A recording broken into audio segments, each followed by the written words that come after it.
I want to stop the false narrative of fans, because there is a false narrative of fans. Because I think the false narrative is that fans are just portion A. Fans are just happy to be within the same vicinity and in the same room as players, and that's it.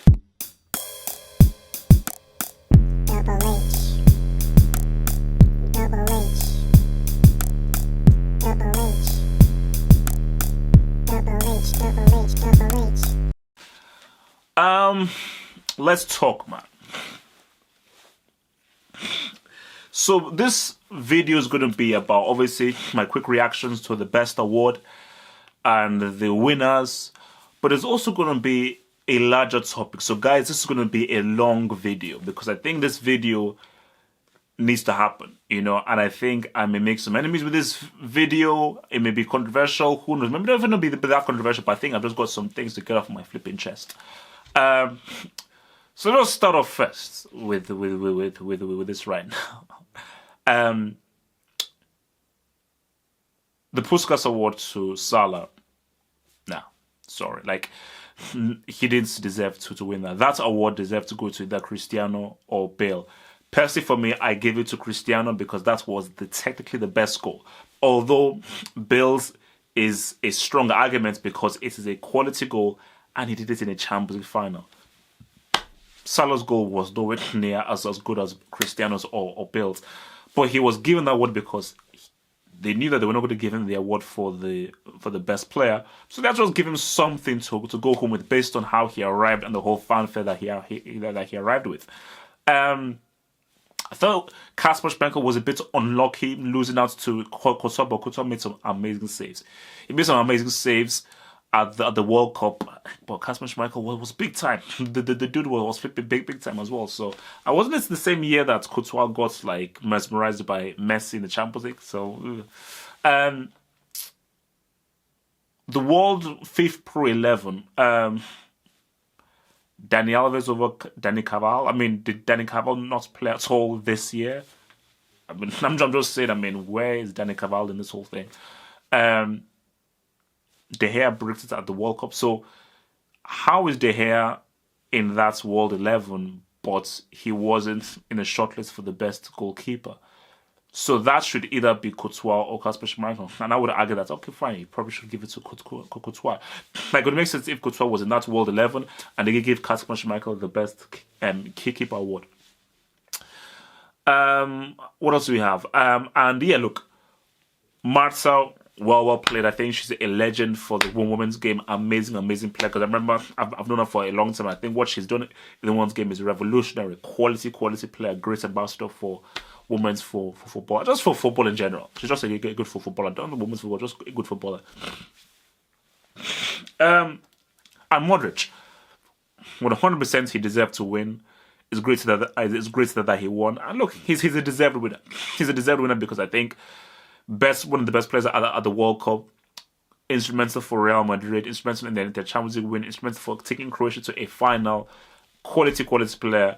He fully deserved the award, and I think there can be no arguments that he deserved to get that award ahead of Cristiano and flipping Mo Salah as well. Although I think Varane and Messi would have an argument to have been nominated as well. So let's just put that to one side. So well done to Modric, fully 100% deserved, capping off a great year for him.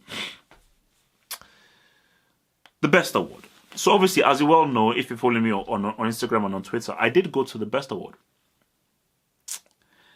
And first off, I've got to be thankful to FIFA because I'm part of this whole FIFA fan movement thing, which is trying to bridge the gap between the fans and the players and so forth. As fans, we should respect ourselves. As fans, we deserve more. And we should have self-respect. Because there are two portions of fans. And I believe that I speak to a particular portion of fans. Now, let's say we have portion A is one portion of our fans, and B is another portion of fans. The A portion of fans are those fans who are happy to be at a ceremony, happy to be even within the vicinity of a player, who want to take a selfie with a player, who just want to just be in the same kind of living space as one of these, as a famous player or as a legend. That's portion A. Portion B of the fans are those fans who know the game, understand the game, talk about the game, analyze the game, have conversations about the game, look in detail at tactics about the game, talk in detail about different players, comparing different players. I'm portion B. You, the people who subscribe to this channel and watch this video, you're portion B. We are football heads. We're obsessed with the game in and of itself. We're not just happy to jump up and down and cheer. We talk about the game constantly. We think about it constantly. We do tactics. We argue about it. We debate it. We break it down to its finest detail. We are obsessive about this. So, I want to stop the false narrative of fans. Because there is a false narrative of fans. Because I think the false narrative is that fans are just portion A. Fans are just happy to be within the same vicinity and in the same room as players, and that's it. So I appreciate what FIFA is doing with this whole fan movement because they're trying to bridge the gap, which is great.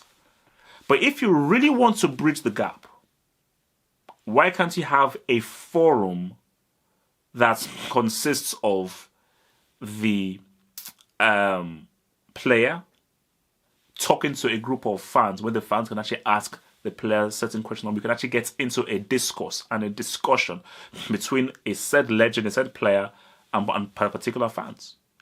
Why can't you have? Because if you have that, then you're bridging the gap. Because there's a false narrative that fans don't know what they're talking about. They can't debate. They've got nothing interesting to ask or to talk about, and all they're there is just to jump up and down and be happy and to cheer. For me, I think that is highly disrespectful. Very disrespectful. And I don't think that FIFA really appreciate the fans, because let's be real right now. Without the fans, football doesn't exist. Without the fans, the footballers don't have any money.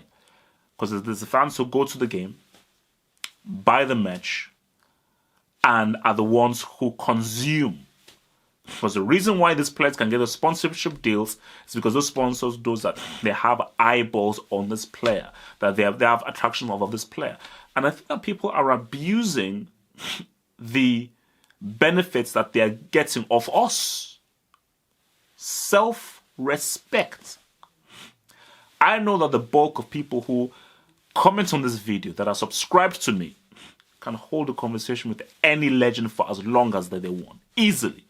Because I know the conversation that I have with you guys. We know what we're talking about. We are intelligent. We know the game inside and out. So for FIFA, why can't you create a situation where we are in a forum, in a discussion, and we can have a nice 1-hour chat going back and forth with a legend or legends and talk about football? Why do you paint fans as just the guys who are just mad, jump up and down? But the people who can have the one-on-ones, the people who can have the discussions, are those guys who are higher up, the journalists, the reporters. That's bullshit. That is bullshit. Because the questions and the conversations that will be had with the reporters and journalists are not the same as the guys on the ground. Don't tell us that we're not as good as the reporters and journalists. Some of us didn't have enough money to go to these certain schools. Some of us don't know the right people to go to these certain schools, because trust me, these journalists and these reporters, they had enough money to go to certain schools. They knew the right kind of people and so forth. Because I know that there are people who I speak with who are highly intelligent, and they know a lot more than what a lot of what these analysts and reporters do. The false narrative must stop, and I think FIFA must stop treating fans as a monolith. Fans are not just one organism that think in one certain way. Well, we're not. And also another beef I had, which is how FIFA is presenting things. Because again, during the presentation, there was a lady, a woman who was pretty much doing the translations. So she obviously was bilingual, and she tried her best. But I know other women who are better English speakers. Let me take my bloody chin. I know that there are other women who are better English, French, and Spanish speakers than her. I'm sorry, her English just wasn't up to par. And we know what it is. because she looks a certain way, people will forgo quality. And just put that out there. I'm sorry, like, if you care about the quality of everything, you must get somebody who's good at their job. This isn't a modeling thing or something. This is a footballing award. It's a footballing award. Get the best person for the job. Get somebody who speaks quality English, quality French, quality Spanish. They exist. I know them. But back to the whole thing is, I'm shouting out to FIFA, you know, because again, I don't know whether maybe FIFA will see this and they'll say, you know what, get the hell out of there. How can you speak better? But I'm like, you know what, nah, man. Because you know what is the most important thing to me? Yeah, I would love to speak to Ronaldo. Yeah, I'd love to speak to Ronaldinho. But you know what is most important to me? Is I can be honest. I have this platform. Because if FIFA says that, nah, we're not going to give you any freebies, get the hell out of here, I'm like, fine. Because what matters to me is I can speak the truth about what I love, which is football. And you can never take that honesty away from me. You don't want to give me freebies one-on-ones, that's fine. I will always have this. And I always have the freedom to trash whoever I want, praise whoever I want, say whatever the hell I want. Because things are changing. Fans are being given a flipping voice.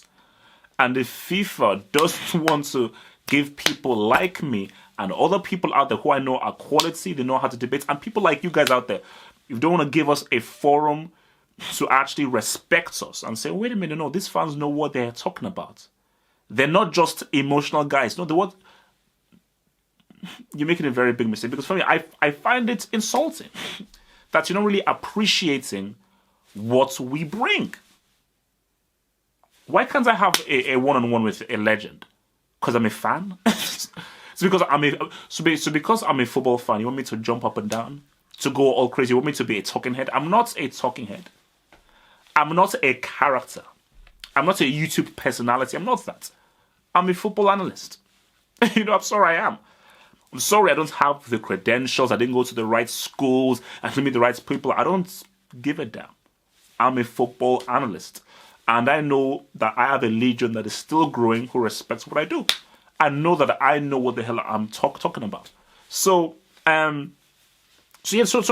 I was pissed off. I was pissed off that in the way that we were treated, and the way that we're treated and how people perceive fans, and this false narrative and the false label in which they treat football fans, because not all football fans are the same. Not all people are the same. People are different.